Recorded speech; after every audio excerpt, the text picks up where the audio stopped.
Halo rakyat YouTube, jumpa lagi di channel Reveal Project. Apa kabar? Semoga hari ini tidak membosankan ya. Kali ini kita akan membahas film action yang berjudul Falcon Rising.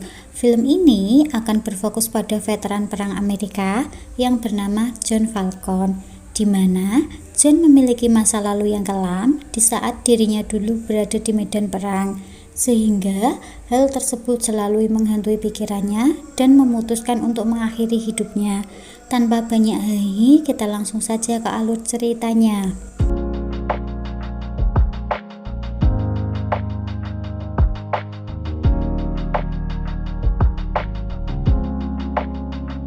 Setelah gagal bunuh diri, John pun pergi ke supermarket untuk membeli jamu.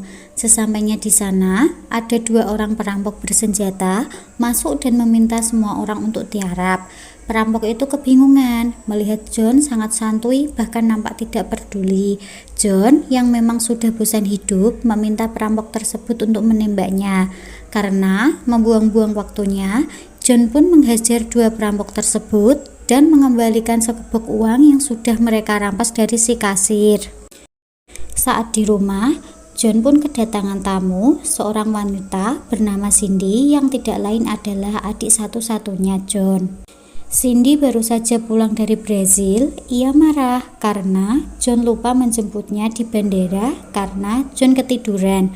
Untuk melepaskan rindu, mereka pun menghabiskan malam dengan berbincang-bincang di kafe sambil menikmati minuman. Karena Cindy besok akan kembali lagi ke Brazil menjadi relawan di sebuah kota kumuh yang bernama Favela.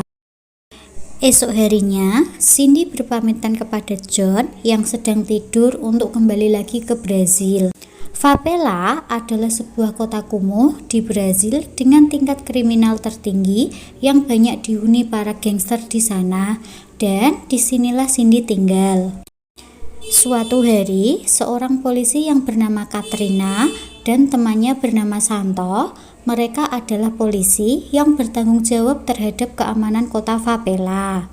Mereka mendapatkan laporan dari anak kecil di sana bahwa ditemukan sesosok mayat yang terkapar di bebatuan pinggir pantai. Ternyata diperiksa itu adalah Cindy yang ternyata masih hidup. Kemudian diperlihatkan seorang konsultan jenderal yang bernama Maini, yaitu pejabat berwenang yang mengurus semua warga Amerika Serikat yang tinggal di kota tersebut. Detektif Tiago dan mitranya yang bernama Carlos datang menghadap Maini untuk melaporkan insiden yang menimpa warganya, yaitu Cindy, dan terlihat Maini terpukul mengetahui hal tersebut. Maini pun mengabarkan hal itu kepada John, dan John yang mengetahui itu pun langsung bergegas pergi menyusul Cindy ke Brazil. Sesampainya di Brazil, John disambut oleh Maini yang merupakan rekan kerjanya dulu sewaktu di militer. Lanjut, Maini membawa John ke rumah sakit, tempat di mana adiknya Cindy dirawat. Setelah itu, Maini mengenalkan detektif Tiago kepada John. Tiago adalah orang yang bertanggung jawab dalam menyelidiki kasus yang menimpa Cindy.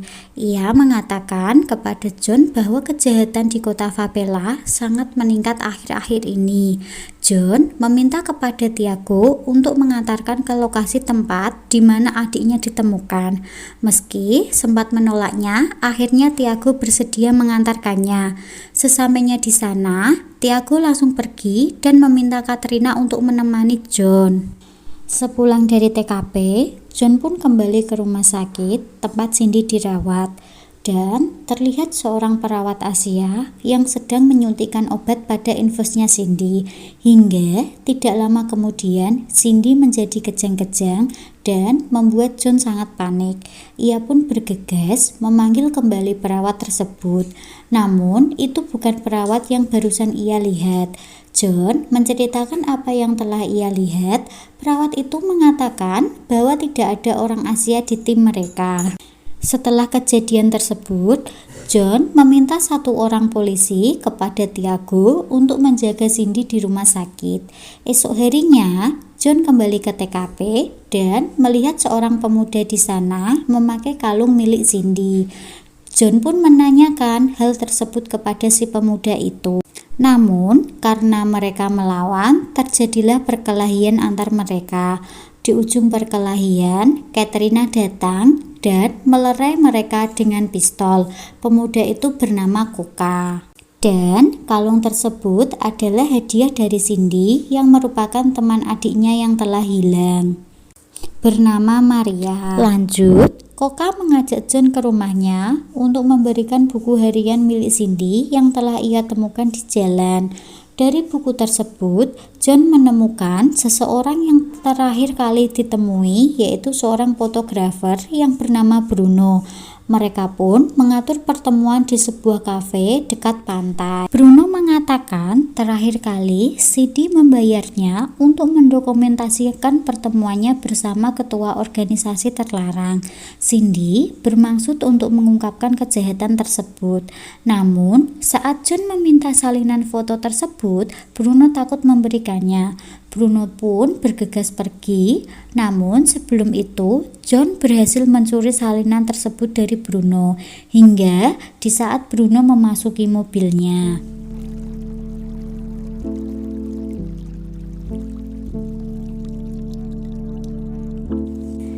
Di sini John melihat seorang wanita Asia yang kemarin menyamar sebagai perawat untuk menyelakai Cindy. John pun berusaha mengejar wanita tersebut, namun ternyata wanita itu tidak sendirian. John pun ditembaki oleh mereka. Meski sempat melawan dan membunuh beberapa dari mereka, wanita tersebut berhasil lolos. John meminta Maini untuk menyelidiki salinan foto yang dia dapat dari Bruno. Di sini, mereka menemukan foto Cindy bersama seorang pria yang memiliki tato yang sama dengan kumpulan pria yang menembaki John tadi. John dan Maini menyimpulkan bahwa mereka gangster dari Jepang, yaitu Yakuza. Dari tato tersebut, mereka menemukan petunjuk sebuah klub malam, tempat di mana pria itu di foto itu berada. Lanjut, John mendatangi klub malam tersebut dan melihat pria itu adalah seorang DJ di sana. Saat pria itu menuju WC, John pun mengikuti. Namun, ada satu pengawal di sana yang ternyata mudah saja bagi John untuk membereskannya. John menanyakan perihal adiknya kepada pria tersebut. Karena tidak mau buka mulut, John pun menyiksanya terlebih dahulu. Setelah melewati penyiksaan, pria itu pun akhirnya menyerah dan mengungkapkan bahwa hal yang menimpa Cindy karena Cindy mengikuti mereka dan mengetahui transaksi ekspor-impor yang sudah mereka lakukan. Setelah mengetahui tempat organisasi tersebut, yaitu di sebuah villa dekat pantai, John meminta Maini untuk mengantarkannya. Di sisi lain, Tiago bersama timnya bersiap untuk mengepung dan mengambil alih kota Favela dari para gangster lokal yang tinggal di sana. Tiago memberikan instruksi kepada anak buahnya untuk tidak segan-segan membunuh mereka.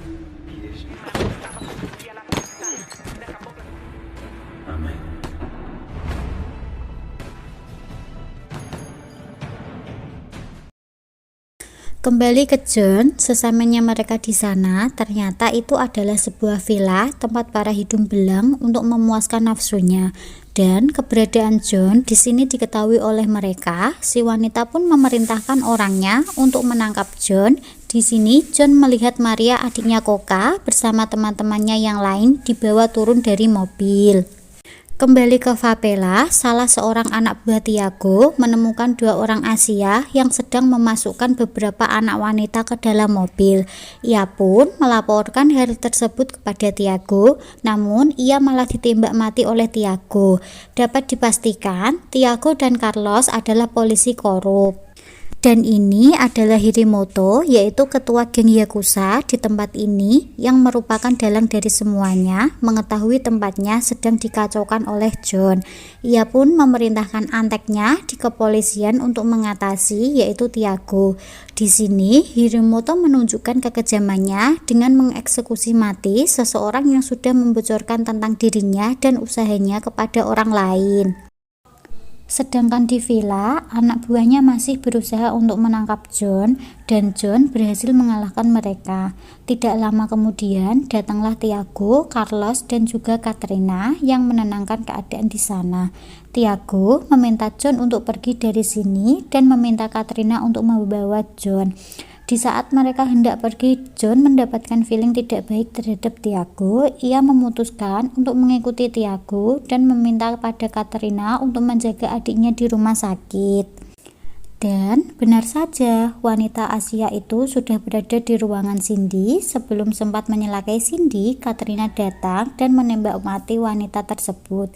Sedangkan John mengikuti Tiago dengan cara bersembunyi di balik bagasi mobil, yang ternyata Tiago pergi ke pelabuhan dan bertemu Hirimoto di sana. Di sini terlihat mereka mengeluarkan gadis-gadis di bawah umur dari mobil untuk dipindahkan ke kontainer, kemudian diselundupkan ke Jepang untuk dijadikan wanita penghibur di sana, dan di tempat penyimpanan tersebut dijaga ketat oleh para penjaga bersenjata. Mengetahui hal tersebut, John melaporkan kepada Maini dan meminta Maini untuk mengirimkan bantuan. Sambil menunggu bantuan datang, John berusaha menyelinap masuk ke tempat tersebut, namun keberadaan John diketahui oleh mereka, dan disinilah terjadi pertarungan yang tidak seimbang, di mana John menghadapi Hirimoto bersama anak buahnya yang dibantu oleh Carlos dan juga Tiago. Namun dengan pengalaman militernya, satu persatu anak buah dari Hirimoto dibantai oleh John.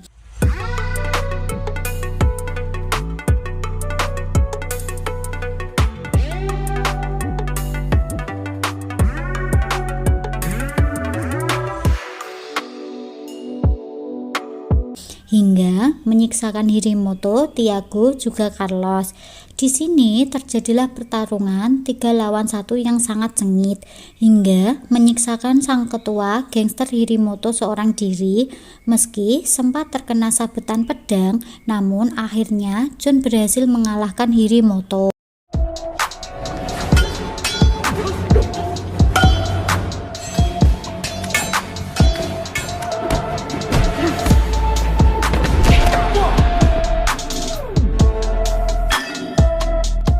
Tiago yang sudah sekarat memberikan kunci lokernya kepada John yang berisikan daftar nama orang-orang yang berada di lingkar kejahatan Hirimoto.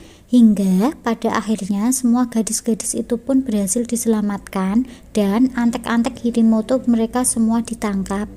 John pun kembali ke rumah sakit untuk melihat kondisi adiknya. Dokter mengatakan bahwa Cindy mengalami cedera yang sangat banyak sehingga membutuhkan waktu bertahun-tahun untuk kesembuhannya.